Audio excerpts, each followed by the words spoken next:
I want you to imagine being taken away from your family as a child.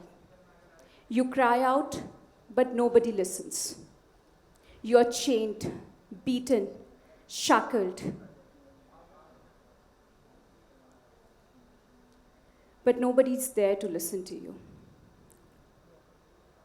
Your life is no longer yours, but you're dictated and you are controlled for human whims. And the worst part, that nobody stops by to question this cruelty.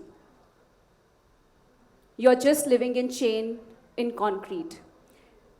That's the horrific life of a captive elephant. We live in an age of modernity, yet in this modern era, we cling on to some old traditional practices that do not respect the existence of animals. In the name of cruelty and in the name of tradition, we are ready to inflict cruelty on these sentient beings. Today, I'm here as PETA India's Director of Advocacy Projects, where we are, in PETA India, we basically run these advocacy projects where we are trying to rescue animals, we are trying to expose their suffering, and then also push for legislative change and practical solutions, including solutions through innovation, which can make this world a better place. Today, I'm here to share these stories with you, stories of elephants and how we can together rewrite these stories to make a compassionate world. Today, I'm here to share the stories of hope and challenge us to rethink our relationship with these animals. Elephants are capable of deep emotional bonds, yet 2,700 elephants today are in captivity in India, out of which 24 of them died just last year in Kerala, where it is common to use elephants for ceremonies, in temple processions, in weddings, or maybe just as a statue outside a showroom which is to be inaugurated today. This is how most of these elephants look like in captivity. You can see that there are, scars on this elephant's ankle. This is because of the tight chains that they are forced to live in. They're just, reduced to statues. They are living, thinking beings who just have emotions, love, joy, pain that they experience, that we experience. Here you will see that, this elephant will stay like this for days, for months, for years, except when he's taken out decorating, in a decorated garb with ornaments, except when these elephants are taken out for any procession.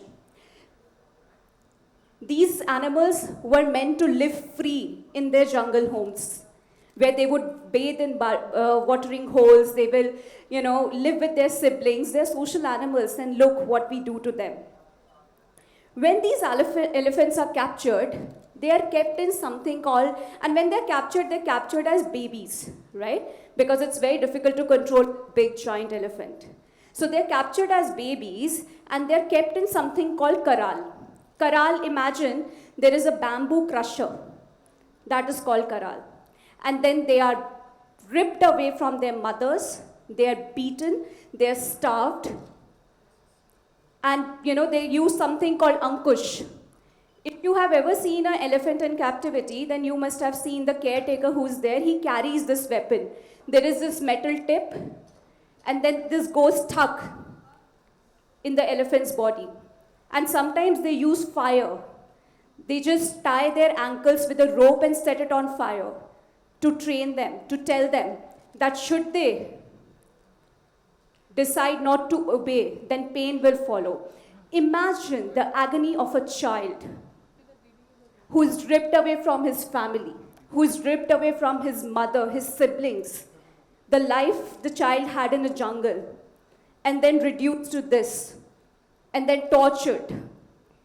Imagine the agony of that elephant, the crushing grief and pain the elephant experienced because of what's happening with him, because he knows that there is no freedom now. All that is left in his life is just being chained at one end of the chain and being on the concrete and live in that cold, dark space.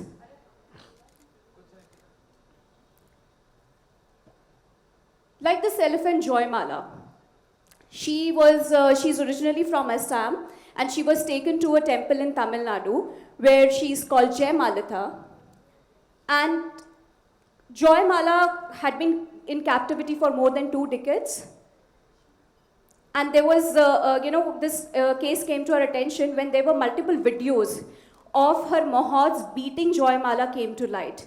And I would like to play this small clip for you just to show you that, what a captive elephant goes through. And this video, by the way, was, this treatment of Joymala was given right in front of, the Sanctum Sanctorum, where you have the main murti of the Bhagwan, the deity, and right in front of that.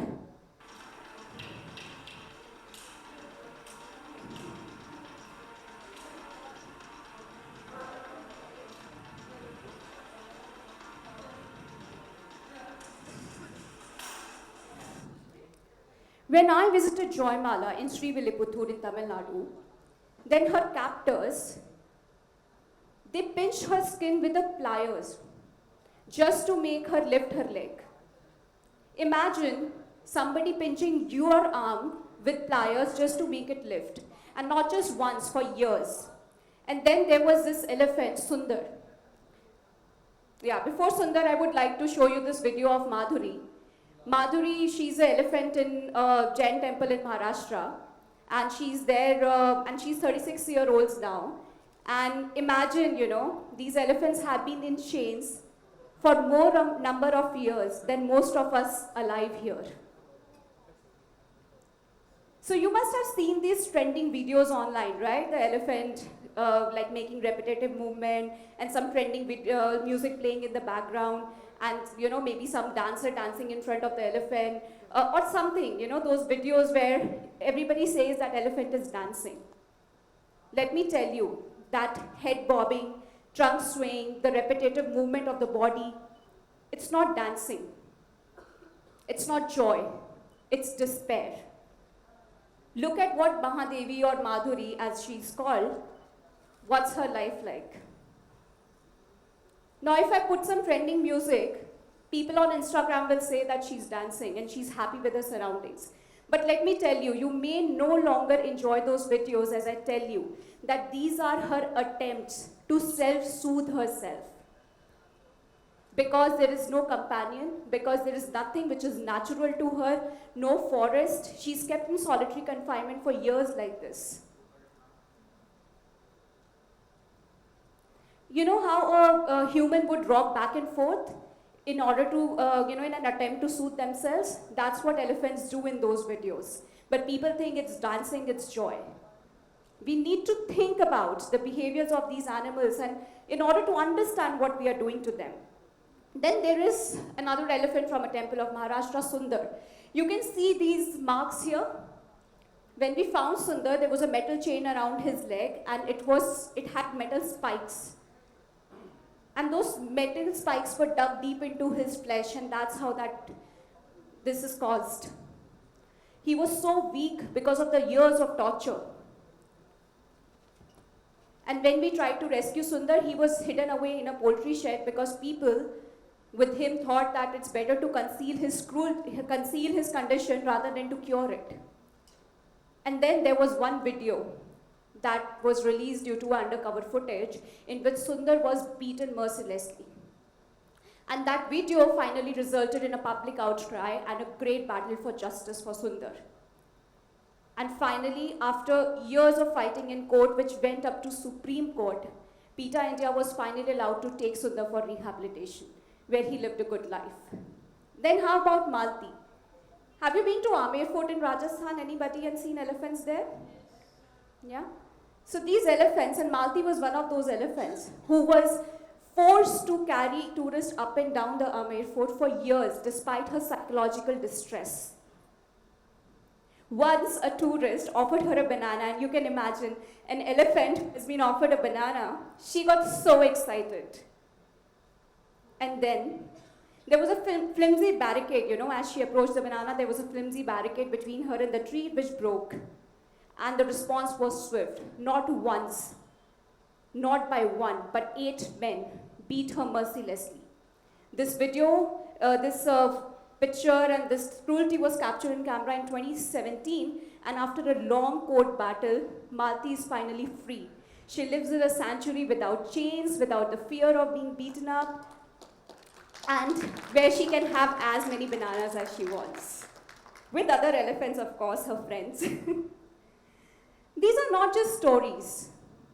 These are the outcomes of a system that exploits sentient beings, reminding us that we must challenge the excess of apathy that we have been tolerating for far too long. Our treatment for these animals and their sentience. Elephants are, they have personalities. Some are nurturers, some are lovers, and some are born leaders, just like us. And they are not machines. You must have heard that phrase, elephants never forget, right? And that's true. When these elephants decide and they retaliate and they attack and they say in their own language that we don't want this, we don't want to live in chains, we want our life back. And this is how the environment is once an elephant decides that they want their life back.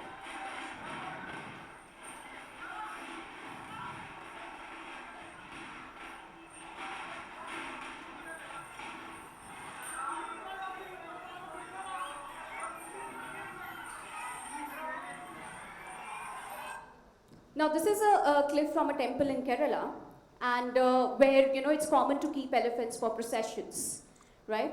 And then there were just in these first 2 months of 2025, there have been several incidents, like 11 incidents involving 12 elephants, in which 5 people died and several got injured. And these are these actions that elephants do. They're telling us in their own language that we don't want to be in captivity. And millions, so far, numerous people have been injured and they have died because of these attacks. So now what do we do about it? Let's look at, the stage where there has to be a solution about it, right? Age-old traditions, how do we change it? And there is a solution. Imagine an elephant which is a machine. An elephant who looks exactly like a real elephant. They can mimic the behaviors and the physiological appearance of a real elephant, and they can help us continue our traditions and practices without the cruelty involved. These elephants are made by the artisans in India, who have made them with remarkable precision. Ladies and gentlemen, please welcome Idiana Pilli Raman, the world's first mechanical elephant in a temple, here on the screen.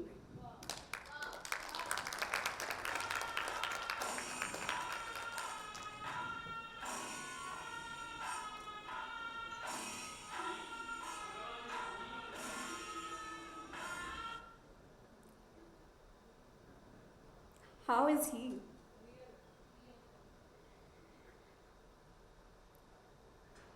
PETA India has donated 10 mechanical elephants so far in temples in Kerala and Karnataka with support from the donors and celebrities. And these temples, the best part about these mechanical elephants is that the temples who accept these elephants, they make a pledge that they will never hire or buy or use a real elephant ever. They will only use these mechanical elephants. They have they are mounted on a trolley where they can be moved around for the paridakshina or processions. And they can, do everything that a real elephant is used for. An elephant in a temple is basically used as like a moving statue, right? And then these elephants can clearly give that, they can clearly, fulfill that purpose. And we have seen, and PETA India has also introduced Ellie. She's a mechanical animatronic elephant calf who is kept in, who is taken to schools. Because we have to catch our kids young, right? We have to educate them about empathy, compassion. So this Ellie can also blink her eyes, move her ears. She can also lift her trunk and also, perform the blessing action just like the mechanical elephants were in the temple, and even spray water with the trunk. And she can also, and then Ellie can also talk because she goes to schools, right? In a narration with the voice given by actor Dia Mirza. And when Ellie goes to school, children are naturally drawn to her. And then, it gives a chance to the facilitator to tell children about why it is important to be kind to animals, to elephants and all living beings. And temples have modernized in other ways, right? So why not? Why not for, then why not for animals? Like for example, these days it's possible to make donation through QR codes, right, and UPI. And there is roti making machine and dishwashing machine in Langars. Then there is Kashi Vishwanath and Tirupati Ji that allow virtual darshan so that people globally can be part of their rituals. And then there are websites that allow priests to book, where you can book priests and do rituals. And we need to think about how we can do these advancements, innovations to help animals. So what can you, people who are here, can do to help these animals and to be part of this compassionate shift? Support the transition to mechanical elephants by advocating their use in ceremonies and cultural events, instead, where real elephants are used. Then you can share stories of elephants like Malti, Sundar, Joymala, and sensitize those around you. You can speak up, most importantly, and demand change. Don't live with the status quo. And also talk to your friends and family and urge them to not patronize any events that involve animals or elephants. In India and throughout the world, animals are suffering for uses and traditions that we can change in slaughterhouses, in dairy farms. Now you can get vegan milk, you can get vegan shoes, like oat milk lattes, right? And then you can also use cosmetics which are not tested on animals, that animals don't have to suffer in laboratories for that. So please make compassionate choices. Each one of us can make a great difference. And remember, when it comes to elephants, a chained elephant can never bless, only curse. Thank you.